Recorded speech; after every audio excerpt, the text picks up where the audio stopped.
There are still people who hunt elephants, even here in the reserve. "Can't you stop them?" he asked.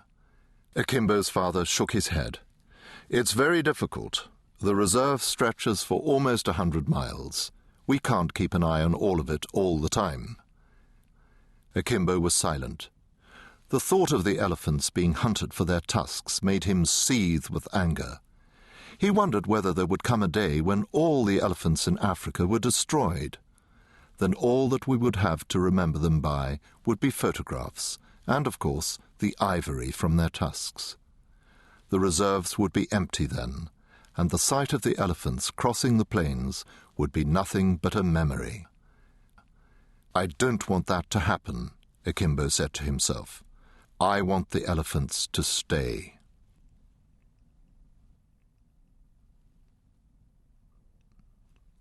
Father Elephant. A few weeks later, Akimbo was to be reminded of what his father had said about the poachers. "We have to go out to check up on a waterhole," his father said. "Do you want to come with us?" "Yes," said Akimbo eagerly. "It'll be a rough ride," his father warned him. "There isn't even a road for much of the way." "I don't mind. I know how to hang on." Akimbo's father was right. It was not an easy journey, and it was very hot as well. At noon the sun burned down unmercifully, and it was unbearably hot in the truck cabin. Akimbo wiped the sweat off his face and drank great gulps of water from the water bottles, but he did not complain once. They had to travel slowly, as there were rocks and potholes which could easily damage the truck if they came upon them too quickly. Every now and then, a concealed rock would scrape against the bottom of the truck with a painful, jarring sound, and everybody inside would wince. But no damage was done, and they continued their journey. During the hot hours of midday, few animals will venture out of the shade of the trees and the undergrowth. But Akimbo saw a small herd of zebra cantering off to safety, throwing up a cloud of dust behind them. Then, quite suddenly, one of the men in the back of the truck hit his fist on the top of the roof and pointed off to the left. Akimbo's father brought the vehicle to a halt. "What is it?" he called out. The man leaned over into the cabin. "Vultures, flocks of them." The eyes of all the others followed the man's gaze. Akimbo saw nothing at first, but when he craned his neck, he saw the birds circling in the hot, still air. Even from this distance, he could tell that there were lots of them, and so he knew that something big was attracting their attention. Akimbo's father turned to one of the other men. "Do you think the lion's finished a meal?" The other man looked thoughtful. "Maybe, but there are rather a lot of vultures for that. Don't you think we should go and take a look?" Akimbo's father agreed. Then, swinging the truck off to the left, he stared in the direction of the circling birds. After a bumpy ride of 15 minutes they were there, and they saw the sad sight that they had all secretly been dreading.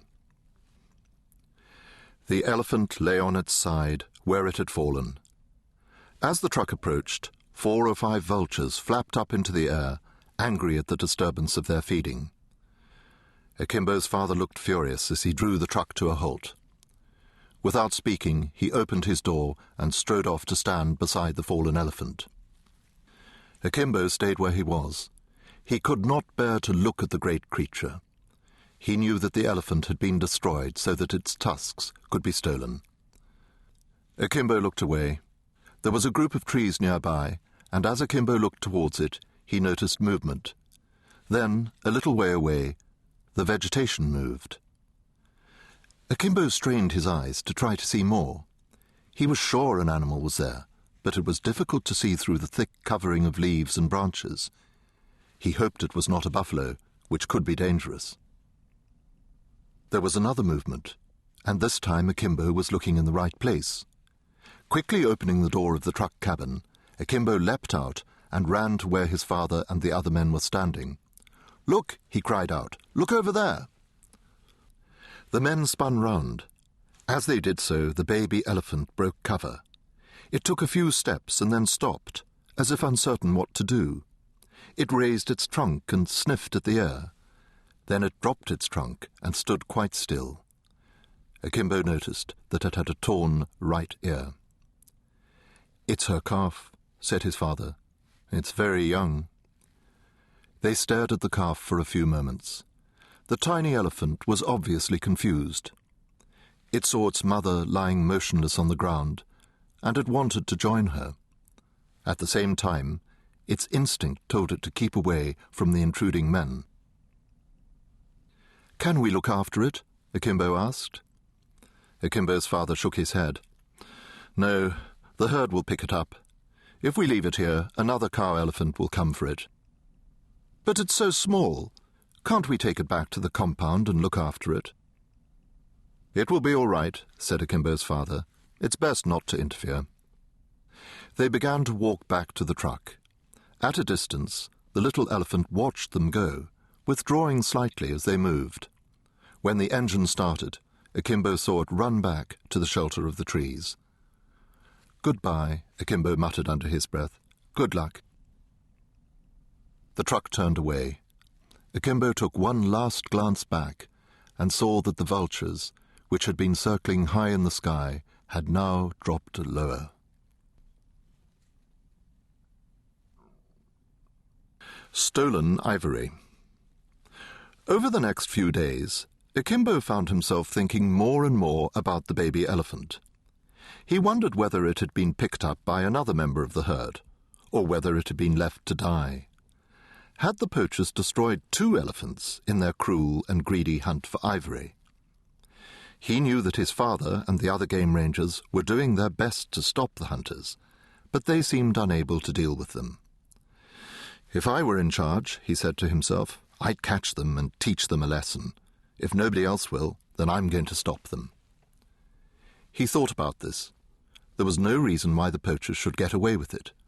Perhaps there was something he could do after all. "Where did the poachers come from?" he asked his father one evening. His father shrugged his shoulders. "From all over the place. But we know that there's one gang in the village nearby. We can't prove it, but we think they're doing it." "What do they do with the tusks?" Akimbo asked. His father sighed. "They hide them. Traders come up from the towns and buy them from them. Then they smuggle the tusks back to town, and that's where they're carved. They make them into necklaces and ornaments." "But don't you ever catch any of them?" "Sometimes. Then we hand them over to the police. But the poachers are cunning and clever as well." Akimbo turned away. "I'm clever too," he muttered under his breath, "and I'm sure I can be as cunning as they are." "What was that?" his father asked. "Nothing," Akimbo replied. But he had declared war on the poachers the moment he saw that baby elephant waiting in vain for its mother to get up. Akimbo knew that it would be impossible for him to do anything about the poachers in the reserve itself. The poaching gangs travelled by night and were armed. Then they struck as quickly and quietly as possible before fading away into the bush again. Every so often, the rangers picked up their tracks and pursued them, but usually they were too late. He thought of different plans, but none of them seemed likely to work.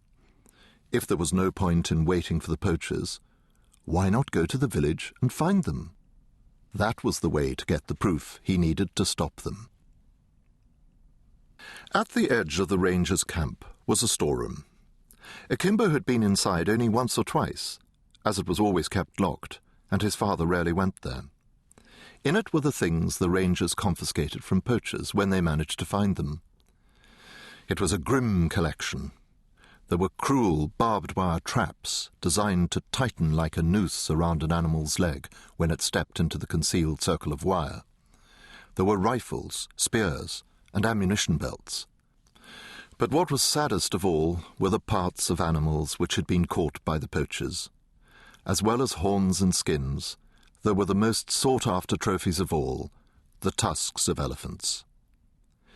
Many of these things were kept to show to visitors, so that they could see what the poachers did. Some were also kept in the hope that they would be needed as evidence once the poachers were caught. But that seemed to happen so rarely that the tusks and the traps just gathered more and more dust. That night, when the rest of the camp was asleep, Akimbo slipped out of his room and made his way across the